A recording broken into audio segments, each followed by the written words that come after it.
Across this video by Scientifically, and he shows a small scale dome of water from a magnetic field. The research in the cause of the ME has led me to investigating the phenomenon, with me coming across some disturbing evidence. But first I'm going to show how it is possible for a dome to be made from water by Scientifically. All we need to do is scale it. Those are just two pieces of marble that I've put in there.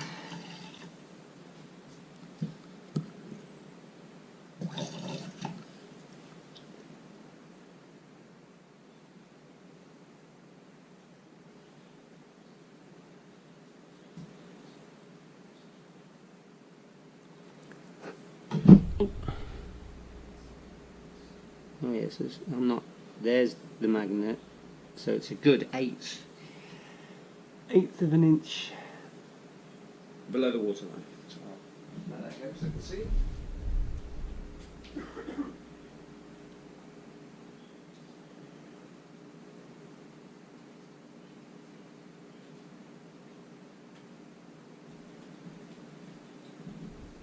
Just come looking for me light, where's the light? Pull that off the light, and I'm going to pull the light. Let's have a bit more light. Just don't know if I've got the right light in.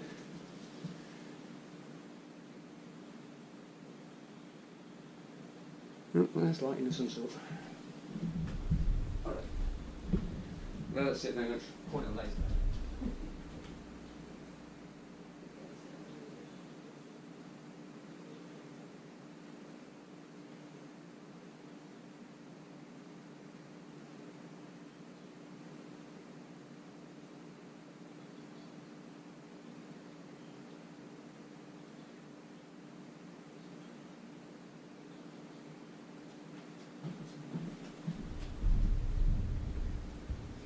Alright, so let's take some more water out because I know there's a lot in here. So that's another one of them. Let's feel where it is. Okay, still an eighth, so we'll pour another that out.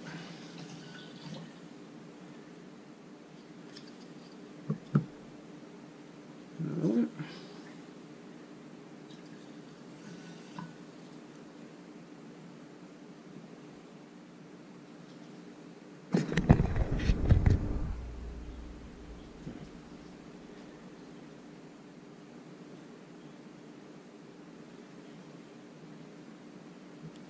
About a millimetre. Alright, I'll leave that and see if a dome appears in the middle, because them rings on the outside are raised, so it's already bulging at the very far edges.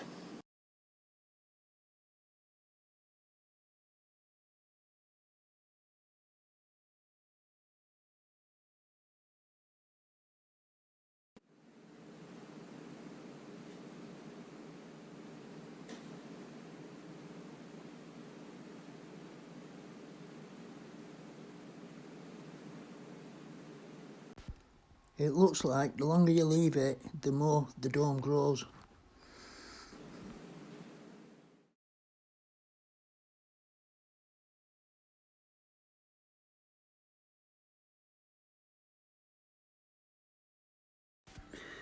Did you know stars can now be created in a lab?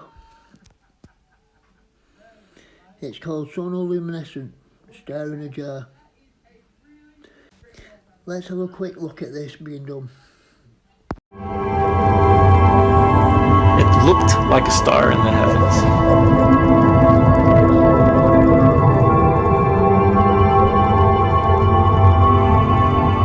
Seth Putterman called it the star in a jar, a tiny spot of bright light contained in a flask of liquid.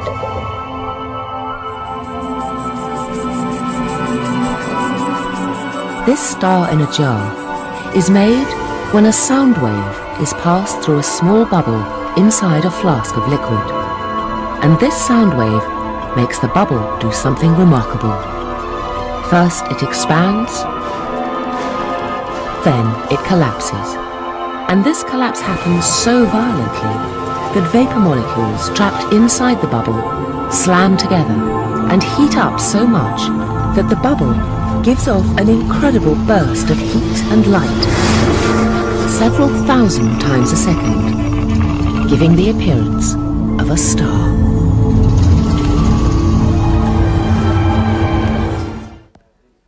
I want you to take another look at the bubble before it implodes.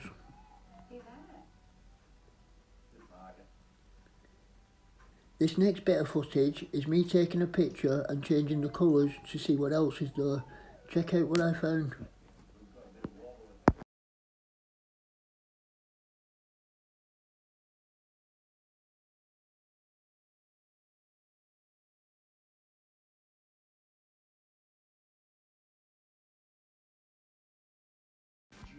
This next bit is footage of the 2015 total eclipse taken from a plane.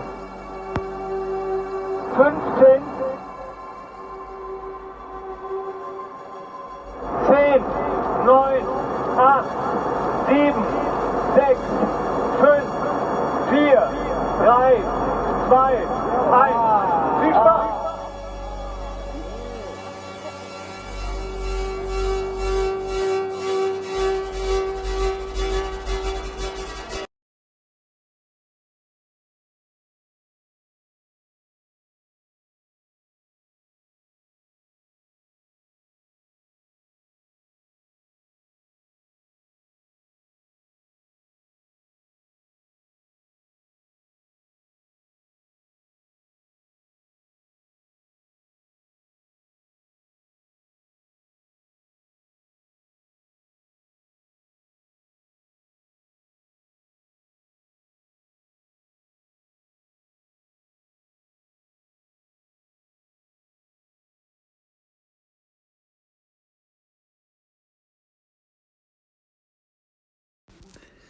They look like bubbles to me. What do you think? I believe the firmament is voltage flowing through water, and I am going to show you supporting evidence for that. You just need to think about scaling things up to the size of the dome. Now here's another example of walking on water. This is a lizard from the, Central America, and because it walks on water, it's called the Jesus Christ lizard. And of course, you'll say, well, I know the answer to this. The surface tension is high on water, but the common idea of surface tension is that there's a single molecular layer of water at the top, and this single molecular layer is sufficient to create enough tension to hold whatever you put there. I think this is an example that doesn't fit that. And here's another example, 2 beakers of water. You put 2 electrodes in, and you put high voltage between them, and then what happens is a bridge forms, and this bridge is made of water, a bridge of water, and this bridge can be sustained as you move one beaker away from the other beaker as much as 4 centimeters, sustained essentially indefinitely. How come we don't understand this? So what I mean is that there are lots of things about water that we should understand, but we don't understand. And so we really don't know. No. Also, the phases of water. Now, we've all learned that there's a solid phase, a liquid phase, and a vapor phase. However, 100 years ago, there was some idea that there might be a 4th phase somewhere in between a solid and a liquid. Sir William Hardy, a famous physical chemist, 100 years ago exactly, professed that there was actually a 4th phase of water, and this water was kind of more ordered than other kinds of water, and in fact had a gel-like consistency. So the question arose to us, all of this was forgotten because people began, as methods improved, to begin to study molecules instead of ensembles of molecules, and people forgot about the collectivity of water molecules and began looking, the same as in biology, began looking at individual molecules and lost sight of the collection. So we thought, we're going to look at this because we had some idea that it's possible that this missing link, this 4th phase, might actually be the missing link so that we can understand the phenomena regarding water that we don't understand. So we started by looking somewhere between a solid and liquid. And the first experiments that we did that get us going is we took a gel, that's the solid, and we put it next to water. And we added some particles to the water because we had the sense that the particles would show us something. And sure enough, you can see that what happened is that the particles began moving away from the interface between the gel and the water, and they just kept moving and moving and moving, and they wound up stopping at a distance that's, well, roughly the size of one of your hairs. Now that may seem small, but by molecular dimensions, that's practically infinite. It's a huge dimension. So we began studying the properties of this zone, and we called it, for obvious reasons, the exclusion zone, because practically everything you'd put there would get excluded, would get expelled from the zone as it built up, or instead of exclusion zone, EZ for short.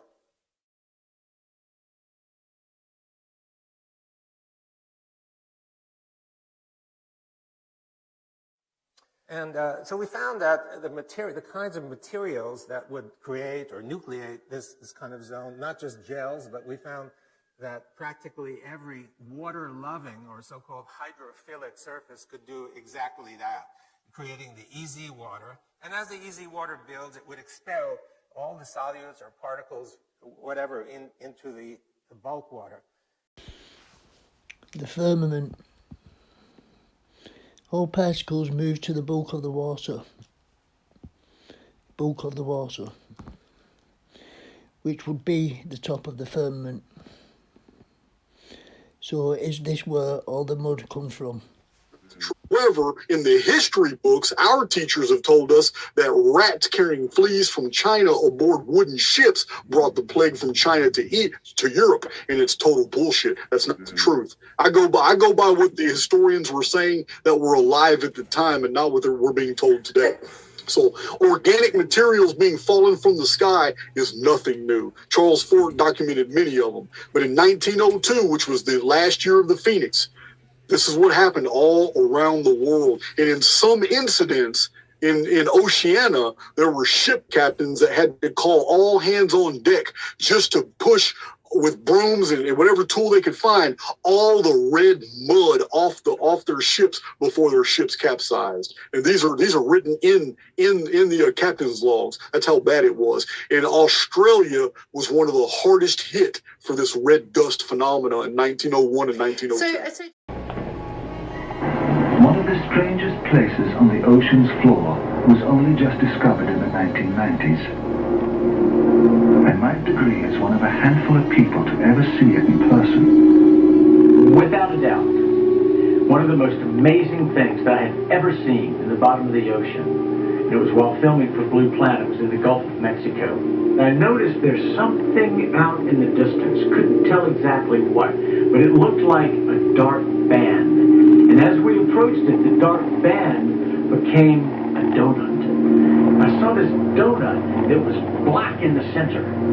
What the heck is that? And so as we get closer and closer to it, I noticed that the black band had what appeared to be kind of steam over it. And then I looked, and there was water lapping against the shoreline. This band was a ring of mussels.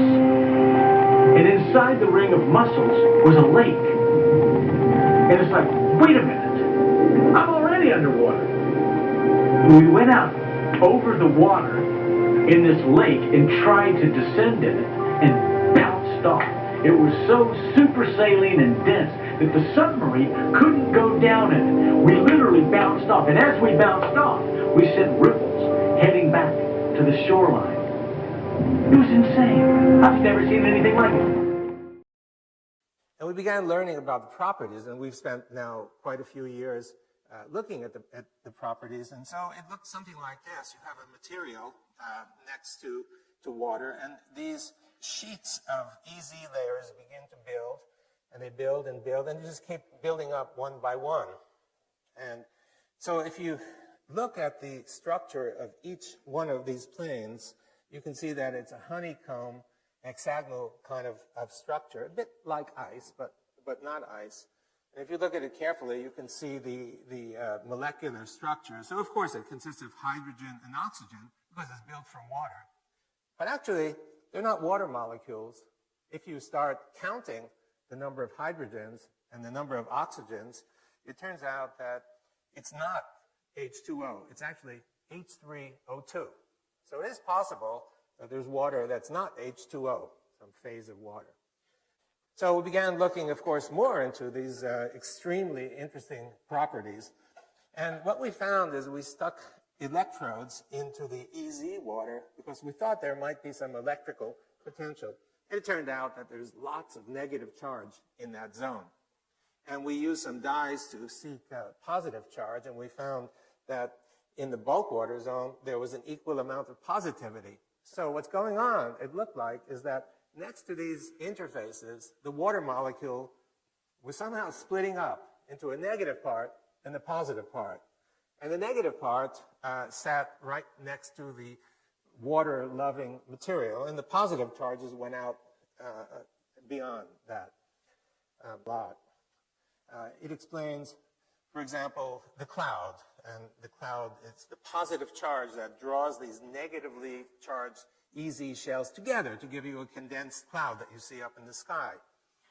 In terms of the water droplets, the reason that these are sustained on the surface for actually sometimes as long as tens of seconds, and you can see it.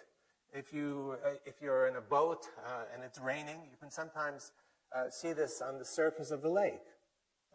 These droplets are sustained for some time. The reason they're sustained is that each droplet contains this shell, this EZ shell. And the shell has to be breached in order for the water to coalesce with the water beneath.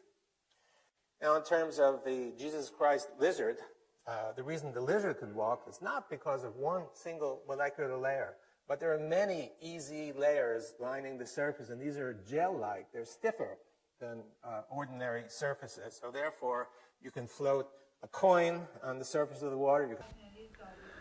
A coin can be floated on this fourth phase of water. Again, scale that up to the dome, and I believe it will become the impenetrable dome. I'm now going to show a talk on chemtrails by a doctor in chemistry. Yeah, a lot of this spraying started back after World War II, and the nominal thing is that it is a way of protecting the albedo of the Earth. That by spraying these geoengineered chemicals in the sky, somehow it's going to increase the reflectivity of the Earth, and so much heat won't come in and that. I don't know that I believe that explanation, but that's what they've been giving us. And it's a little strange. I tend to think that maybe what they're spraying is magnetic chaff, and that they want to change the vibrational frequencies that are out, because if it seems like this planet has a poisonous atmosphere, maybe the aliens won't attack us. It's a little strange because he can't think of anything that spraying magnetic chaff to change the vibrational frequency is being sprayed for. But I bet it wouldn't be strange if he knew about the firmament being made from the fourth phase of water, and these chemtrails are to latch onto the oxygen atoms after being carried up there by the magnetic frequencies that CERN creates. They tried in the 50s and 60s to blow a hole through the firmament. Do you think they gave up? They waited till things was understood more. Compound in the whole world, 99 out of every 100 molecules is this one. And water is the major thing on everything on this planet, and that should be the ultimate focus of place where we can clean up and make a significant impact. But now let's talk about those chemtrails which spray out and then diffuse out. And by the fact that I was in the movie What in the World Are They Spraying with Michael Murphy back about 6-7 years ago, I became noted as the resident expert. And the three things we're really worried about are barium, strontium, and aluminum. And actually, the form that they are in the sprays are as the oxides. So we have barium oxide, strontium oxide, aluminum oxide, but notice aluminum oxide is Al2O3, and that's because the aluminum with its 3+ charge has to be balanced to the oxygen with its -2 charge. And so to get these balanced, that's why we need 2 aluminums and 3 oxygens. And this is called alumina, and that's one of the major components of what they're spraying. So why are these 3 the big bad guys? The major component of a biological system is water, but copacetic. Now, magnesium is fairly small. Calcium is about the same size as potassium. Strontium is a little bigger than calcium, and barium is a little bigger than strontium. But you see, if we were to substitute a strontium in for this magnesium, and that's what I think we're doing with the chemtrails, so we put strontium in it. Now, this is a bigger atom than was in it with the atom that belonged. And so, because of that, that's going to push this out of whack. This is going to have to be back here, and it's going to start breaking bonds and causing chemistry, because you're putting a big molecule in place of something that was smaller, and everything has to spread out to accommodate it. The barium is even bigger than the strontium, and so now you can see when you get a barium into the lattice, first, it displaces a whole lot of things in the lattice. Second, it hangs on better, so that you can't get it out of the lattice once it's there. So as where normal chemistry might have calcium substituting in for another calcium, and that'll work for a little while, and then another calcium will come in. Once a strontium or a barium comes into a porphyrin ring, it gets stuck. Now, yes? Why are those getting substituted? What is it that's allowing, we're surrounded with all kinds of metals and chemicals all the time. Why are those getting sucked into the ring? This is an example of how the specific mechanism of a ring was only chosen because it's convenient to talk about. We could easily substitute it onto this molecule down here, in which case we have a calcium which is a lot bigger than a sodium, but here at least it's on the end of the molecule and can get swept off. The real problem with it is that, as I said, these things form as oxides, and they're stable in their charged form as oxides, and so when they stick to an oxygen, they think they're in their normal inorganic place. They're not really ready to go leaving the site they're at, and that's what holds them in, is the fact that the bigger molecules have a more finite attraction for the site than the smaller molecules do, and so the smaller molecules can't knock a bigger one out. Eventually that does happen. Is that gravity?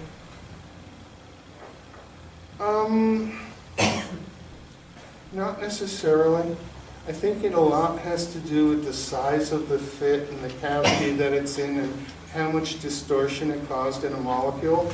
Because if you twist a molecule and it really is out of shape, the forces to put it back into shape are going to kick that off. But if you just make a subtle change and you make everything loose, what happens is that the components that get loose don't function as reliably, and so your mechanism for doing something like breathing and intaking oxygen might slow down because you've got things cluttering some of your sites because they wouldn't let loose like the molecule was supposed to. Now, I'm no expert in chemistry, but what I was picking up from that talk was changing a smaller atom for a bigger atom will distort the structure and make it weaker. Now, there has been many floods in the past. There's been the mud flood that has happened all over the world and not that long ago. So is there a plan to flood the Earth to bring the population down from 7.5 billion to 500 million, just as it says on the Georgia Guider Stones? I think this needs more investigation, but we need some doctor in chemistry to find out these answers. I really do believe this is how the floods are being done, which means it is not God who is doing this.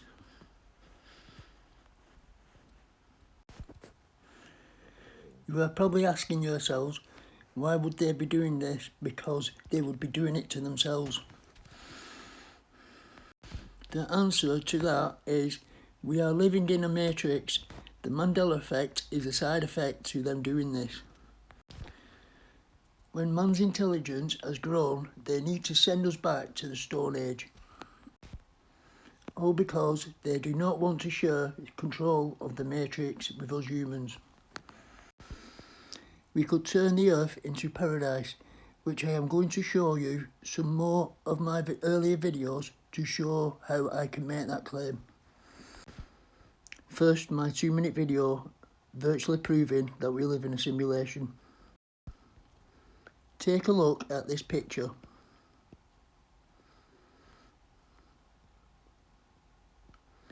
If I was to ask a friend to walk from pole 1 to pole 2, from my viewpoint, I would see him walk past the sun.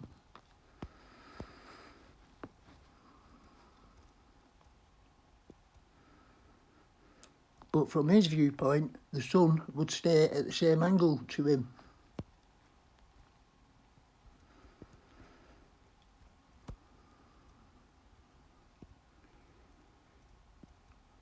As you can see, this would put the sun behind the clouds for him, putting him in the shade. But I'm still seeing the sun shining on him, from my viewpoint.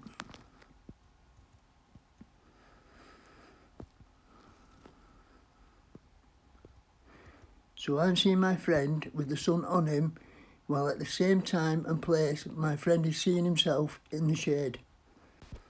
This is two different realities at the same time and place in the same reality.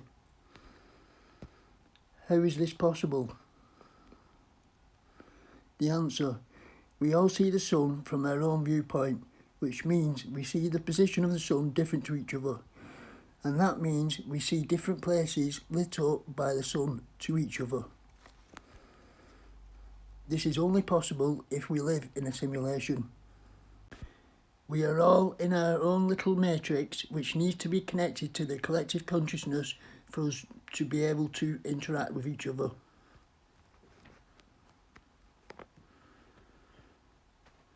Hope this makes sense. I'll start with explaining how the Mandela effect is being done. The changes that are happening to our reality suggest we are in a matrix, which we are. Which means there's a hard drive to hold the information to our reality. Through an experiment showing water holds memory, I know where the hard drive is. In the experiment, a listening device was used to record the electromagnetic field coming from the water to later reconstruct the DNA that was once in the water from the recording. This told me magnetic fields hold memory, so could this magnetic field be the hard drive to our reality? I got my answer seeing what looked like magnetic frequencies being aimed at Earth's magnetic field. Let's take a quick look at this being done by SpaceX. With its own mind, it's just shooting through the sky. This is absolutely incredible.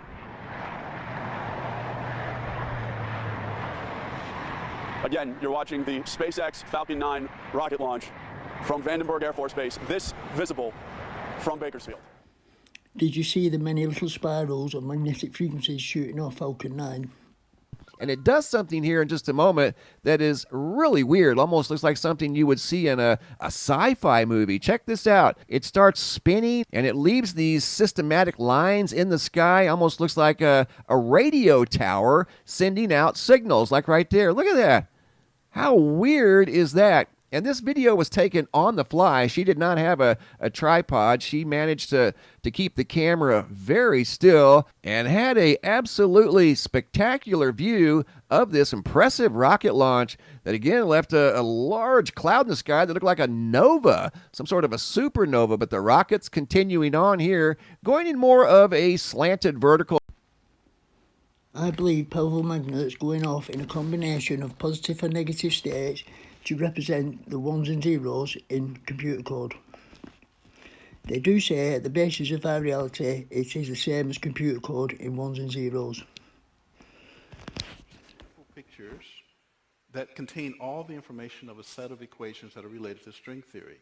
And it's even more bizarre than that, because when you then try to understand these pictures, you find out that buried in them are computer codes just like the type that you find in a browser when you go surf the web. You're saying your attempt to understand the fundamental operations of nature leads you to a set of equations that are indistinguishable from the equations that drive search engines and browsers on our computers. That is correct. So, wait, I have to just be silent for a minute here. So you're saying as you dig deeper, you find computer code writ in the fabric of the cosmos? Into the equations that we want to use to describe the cosmos, yes. Computer code? Computer code, strings of bits of ones and zeros. Strings of bits of ones and zeros. Let's have a look at how data is stored in a computer to see if we can learn anything. Imagine an airplane flying 1 millimeter above the ground and circling the Earth once every 25 seconds while counting every blade of grass. Shrink all that down so that it fits in the palm of your hand, and you'd have something equivalent to a modern hard drive, an object that can likely hold more information than your local library. So how does it store so much information in such a small space? At the heart of every hard drive is a stack of high-speed spinning disks with a recording head flying over each surface. Each disk is coated with a film of microscopic, magnetized metal grains, and your data doesn't live there in a form you can recognize. Instead, it is recorded as a magnetic pattern formed by groups of those tiny grains. In each group, also known as a bit, all of the grains have their magnetizations aligned in one of two possible states, which correspond to zeros and ones. Data is written onto the disk by converting strings of bits into electrical current fed through an electromagnet. This magnet generates a field strong enough to change the direction of the metal grain's magnetization. The magnet is strong enough to generate a field that flips the magnetic bits. A magnetic field, just like SpaceX and CERN have been doing. Now, magnetic fields can carry the information, but what is acting like the magnetic bits? Let's carry on watching how a computer hard drive works and see if we can find the answer.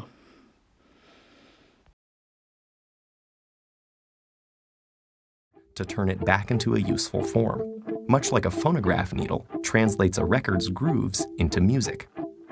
But how can you get so much information out of just zeros and ones? Well, by putting lots of them together.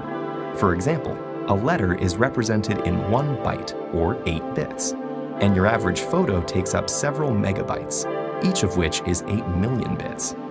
Because each bit must be written onto a physical area of the disk, we're always seeking to increase the disk's areal density, or how many bits can be squeezed into 1 square inch. The areal density of a modern hard drive is about 600 gigabits per square inch, 300 million times greater than that of IBM's first hard drive from 1957. This amazing advance in storage capacity wasn't just a matter of making everything smaller, but involved multiple innovations. A technique called the thin film lithography process allowed engineers to shrink the reader and writer. And despite its size, the reader became more sensitive by taking advantage of new discoveries in magnetic and quantum properties of matter. quantum properties of matter. So what is in matter that could act like the magnetic bits? In all matter, it's the number of protons to the number of electrons that determine whether it has a positive or negative charge. And I believe it is the positive and negative charge that is acting like the magnetic bits. So you see, we could actually create paradise on this earth, and the dimensional beings from other dimensions aren't going to let humans have control of the matrix, because if they do, we could also control their reality, and they're not going to let that happen unless we make it happen. So there you have it. I hope you enjoyed it.